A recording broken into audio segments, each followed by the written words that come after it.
Trump is really killing the U.S. economy. The stock market is collapsing, and even Fox News can't hide this truth anymore. Day by day, you can see how the average plummeted late Monday. That is when Trump made the announcement that tariffs were coming. It continued on Tuesday as the tariffs were imposed. Let's start with the stock market. Did you know that in the past month, the Dow Jones has lost more than 1,500 points? This is not a small deal, because the Dow Jones is the most important index measuring the health of the U.S. economy. And what's shocking is, even Fox News, the media that has always supported Trump, can't cover up this truth anymore. According to the latest data from Bloomberg, just last week, the S&P 500 dropped by 3.5%, the biggest decline since the beginning of the year. This is not something any investor wants to hear, especially when the economy is on the path to recovery from the pandemic. But instead of facing it head-on, Trump blames the Biden administration. So what really happened? Trump's tariff policies are starting to backfire. Trade wars, especially with China, have disrupted supply chains and caused commodity prices to skyrocket. This has shocked the market, derailing the recovery the Biden administration is trying to build. Certainly, if you've been following Trump's interviews and speeches, you'll notice one thing: he always blames others. Now Biden has become Trump's target as the economy struggles. Trump says Biden's economy is going down. But what's the reality? The truth is, Trump's policies during his years in office left a huge legacy, especially the tax cuts for big corporations, which caused the national budget to face severe deficits. His mistaken tariff decisions pulled the economy into an unstable state. The U.S. economy is paying the price for Trump's unwise political decisions, and now the American people are bearing the consequences. While Trump blames everyone, from Biden to other external forces, one of his most controversial policies was the imposition of tariffs. Under Trump's leadership, the U.S. government imposed high tariffs on goods imported from China, but the consequences were not what he expected. Data from the U.S. Federal Reserve shows that the tariffs have driven up the prices of goods, making American consumers pay more for the products they need. In fact, many domestic manufacturers couldn't compete with the high production costs, leading to increased unemployment in various industries. According to a report from the Harvard Business Review, the cost of imported goods from China increased by 5 to 7% since Trump's tariff policy took effect. This has added more pressure on the economy, especially as energy and food prices continue to rise. Here's the most important part. Trump continues to deceive the public with baseless claims about the economy. He insists the stock market is thriving and the economy will soon recover, but the reality is different. The truth is, he cannot hide the failure of the policies he implemented. Instead of facing the truth, Trump creates a false narrative about the economy's success, something few believe anymore. The U.S. economy is currently facing countless challenges, and sadly, the policies Trump implemented not only failed to improve the situation but are dragging the country into a deeper recession. Trade tensions with Canada. Donald Trump delayed imposing a 25% tariff on Canadian imports, but trade tensions have already erupted. Canada is not standing still. Provinces are quickly striking back, targeting key economic interests of the U.S. Is this a smart strategy or a risky gamble? British Columbia, BC, a key gateway connecting the U.S. to Alaska, did not wait for a federal response and took immediate action. BC Premier David Eby declared, "We will not stand by while our economy is under attack. If Washington continues to impose tariffs, we have strong measures to respond." BC proposed tolls on U.S. commercial trucks passing through British Columbia to reach Alaska, a corridor that facilitates over $720 million in goods annually. Furthermore, BC announced a ban on liquor imports from Republican-led states, particularly California, Texas, and Florida. This directly targets the U.S. wine and spirits industry and reinforces BC's firm stance in the trade conflict. The federal government of Canada could not ignore the U.S. actions. Prime Minister Justin Trudeau made his position clear. Canadians are reasonable and we are polite, but we will not back down from a fight, not when our country and the well-being of everyone in it are at stake. Canada officially imposed a 25% tariff on $155 billion worth of U.S. goods, targeting aluminum, steel, consumer goods, and agricultural products. Finance Minister Dominic LeBlanc emphasized, Canada does not seek a trade war, but if the U.S. imposes tariffs, we will retaliate. Nova Scotia banned U.S. companies from bidding on government contracts and doubled road tolls for American commercial trucks. Alberta's Premier Danielle Smith warned the Trump administration is forcing Canada into a defensive stance. If this continues, both sides will suffer the consequences. Manitoba and Newfoundland took decisive action by banning U.S. liquor imports and reviewing trade contracts to reduce reliance on American suppliers. Many Canadian businesses joined the movement, boycotting U.S. goods and applying economic pressure on American producers. Rather than just countering Trump's tariffs, Canada is shifting its entire trade strategy. Under the Comprehensive and Progressive Agreement for Trans-Pacific Partnership, CPTPP, Canada has strengthened exports to Japan, Australia, and Southeast Asia. Trade Minister Mary Yang stated, "We are building a trade ecosystem that is less dependent on the U.S."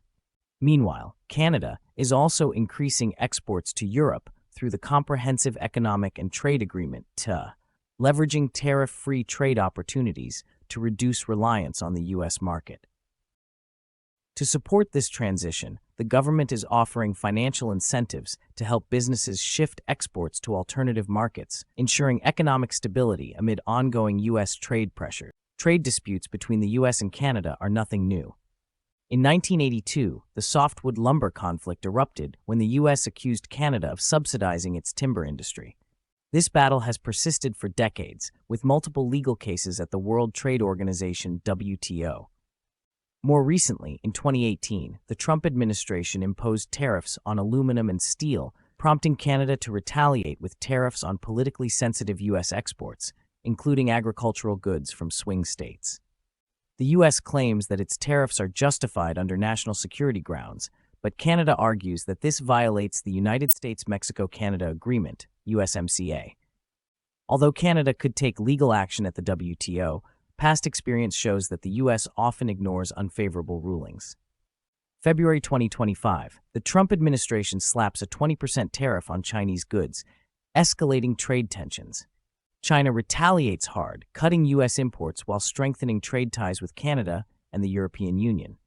The result, American farmers and businesses lose a multi-billion-dollar market, while Canada and Europe cash in. Was this a strategic miscalculation by the U.S. or part of a bigger game plan? For decades, the U.S. was China's top supplier of crude oil and natural gas. But in March 2025, after Washington hit Canadian oil imports with a 10% tariff, Ottawa found a new buyer, Beijing. China immediately ramped up oil imports from Canada, primarily through the Trans Mountain Expansion (TMX) pipeline. This infrastructure upgrade boosted capacity from 300,000 barrels per day to 890,000 barrels per day, opening a direct, cost-effective route to Asia. Today, 50% of Canada's crude oil exports now flow to China, shifting Beijing's long-term energy reliance away from the U.S. Canada, the new supplier for Beijing. It's not just oil. Liquefied natural gas, LNG, is another sector where Canada is stepping in to fill the void.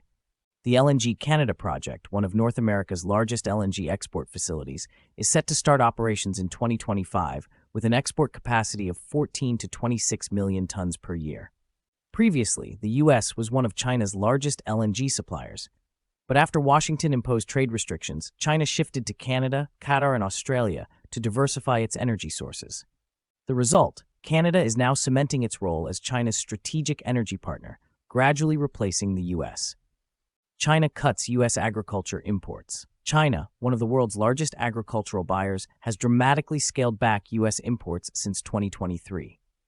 The most impacted sectors? Soybeans. In 2016, the U.S. supplied 40% of China's soybean imports. By 2024, just 18%. Meanwhile, Brazil and Argentina now account for 74%. Wheat, corn, and cotton, once key U.S. exports to China, are now being replaced by South American and European suppliers. Spain and the Netherlands, the new pork kings. China has also significantly increased meat imports from Europe, particularly Spain and the Netherlands. Why? Stronger food safety regulations, more stable supply chains, and competitive pricing versus U.S. exports. In 2023 alone, EU pork exports to China surged by 35%, while U.S. pork exports plummeted due to tariffs and stricter Chinese inspection policies. For American farmers, this shift is a nightmare. Losing China's massive demand means overproduction, falling prices, and declining profits.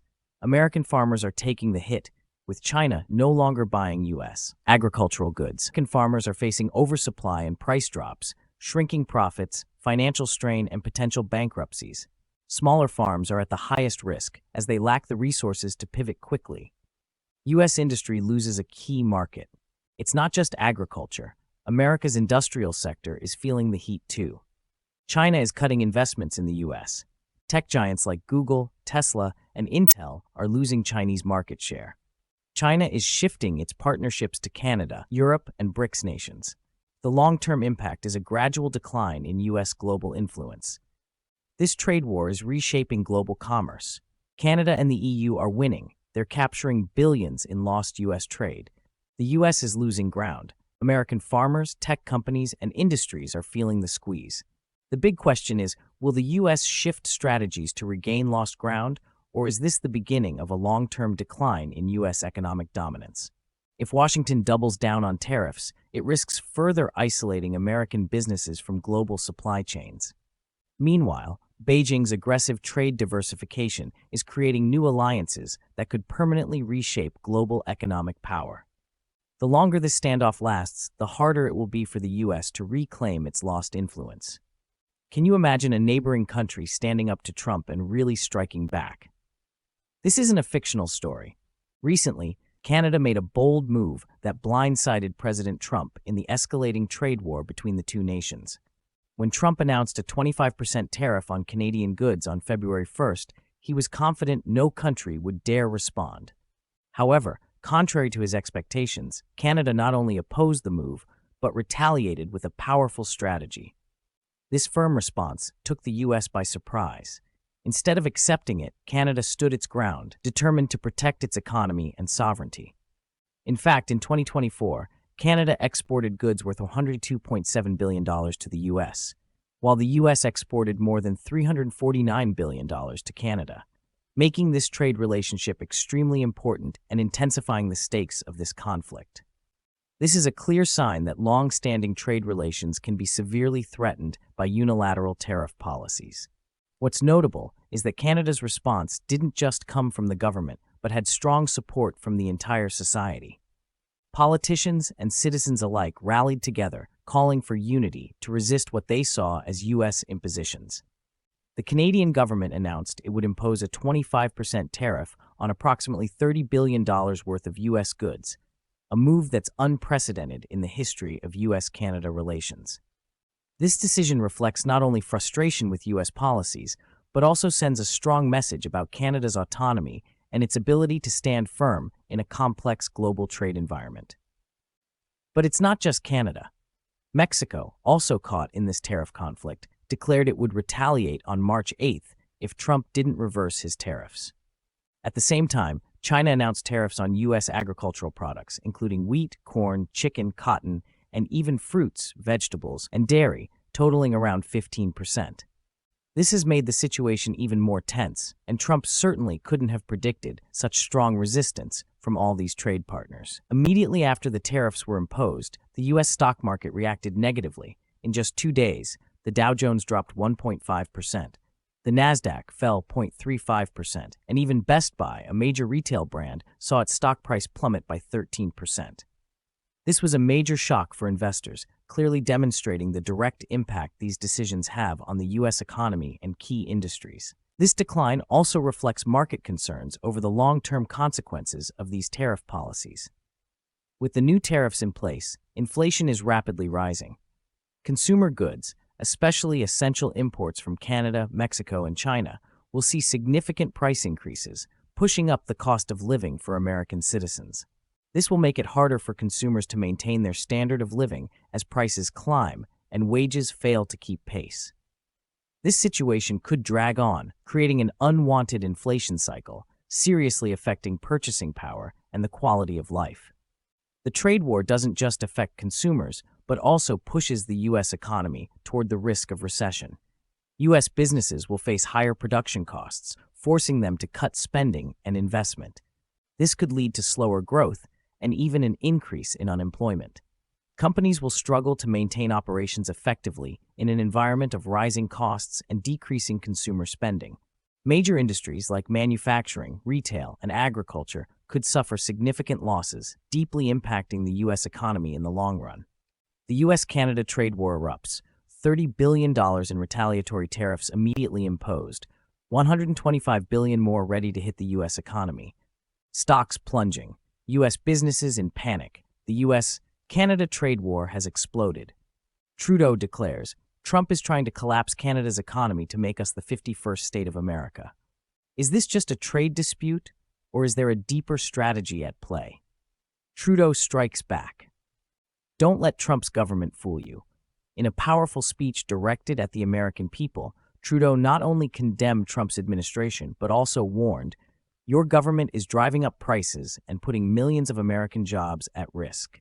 We don't want this, but we have no choice but to defend ourselves. And this wasn't just tough talk. Just hours later, Canada hit back with a $30 billion tariff package targeting key American industries. But that's not all. If Trump refuses to back down, Canada is prepared to unleash an additional $125 billion in tariffs within 3 weeks. What forced Canada into this retaliatory stance against its powerful neighbor? Trump fires back. Think twice. Canada will pay a heavy price. Donald Trump wasted no time in responding. On social media, he wrote, "Tell Governor Trudeau that if they retaliate, the U.S. will immediately raise tariffs, maybe even double them," calling Trudeau Governor of Canada. Was this a slip of the tongue, or was Trump hinting at something much bigger? But he didn't stop there. Trump announced plans to expand tariffs on key industries, including aluminum, steel, automobiles, and agriculture. The White House justified these actions by claiming that Canada has failed to control its borders, allowing dangerous substances to flood into the U.S.